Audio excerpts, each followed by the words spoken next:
न्यायमुळं सासऱ्याला विठ्ठलाचं दर्शन घडलं.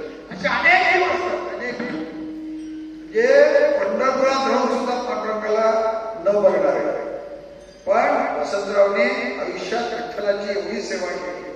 त्यांचा तारुण्याचा तर काळ कसा गेला. हेमा तेरी एक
या अवस्थेने जरी पहिले महाराजांची पूजा केली, मग मी त्यांना धर्मग्रंथातून सगळं वर्णन समजून सांगितलं.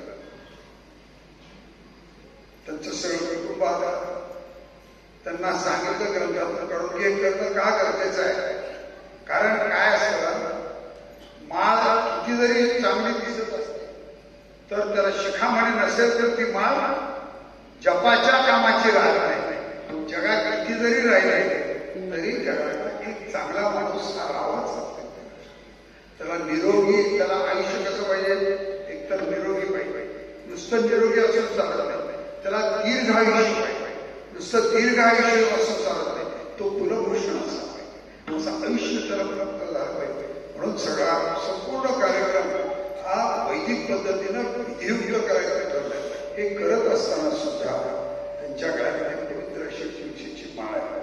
माळ लोक कशी घालतात, ते लोक खूप बारीक घालतात, म्हणजे उदाहरण झालं पाहिजे आणि लोकांना तर नाही दिसली पाहिजे असं. आता प्रवीण स्वामी नवीन आमदार झाले तर तुम्हाला सगळे झटके आता आमच्या हळूहळू. पण त्यांच्या गळ्यात अशी तुळशीची माळ आहे की ती माळ एवढी देखणी आहे, ती माळ बघितली की दुसऱ्याला वाटलंच पाहिजे की आपणही काय झालं पाहिजे, माळ कधी झालं पाहिजे. अशी माळ असते. मला काय आहे, एक माळ सोडून दुसऱ्या बऱ्याच घालतात. रुद्राक्षाची असते, कधी पोळ्याची असते, पण रात्री सगळ्या माळा करून ठेवतो. एक माळ कधीच काढत नाही, ती म्हणजे तुळशीची. आमच्या वडिलांनी आम्हाला सांगितलं, एक माळ तुळशीची गळ्यात घालायची नाही, 2 माळा तुळशीच्या घालायच्या. का घालायच्या, एक तुटली तर दुसरी काय आमच्या गळ्यात. तुम्ही बघा ना, आमच्या गळ्यात अशा 2 तुळशीच्या माळा, 2 माळ आहेत, एक माळ ही एक माळ. आणि ही जी माळ आहे ही 1974 साली वडिलांना मला घातली. बरोबर 6 महिन्यात तुझ्या एकदा काय करायचं, दोरा वाटत. ज्या सद्गुरूचा स्पर्श झालेली माळ आहे. आणि ही माळ कसं आहे, आपण मेल्यावर सगळे गावातले लोक काय करतात, तोंडात आपल्या त्याचा द्या विचारतात, पान दिले की नाही, पान दिले की नाही, पान दिले की नाही. मेल्यावर कोणाला माहिती काय होणार आहे पानाचं, काय नाही. लोक म्हणतात मी त्याला चांगली गती मिळाली. अरे संतांनी एवढे उपकार केले, जिवंतपणे आपल्या गळ्यामध्ये तुळशीची माळ घातली. ऐका, माळ घातल्यानंतर तो देवाला भेटायला जायची गरज नाही, देव त्याला भेटायला येतो. देवाची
आहे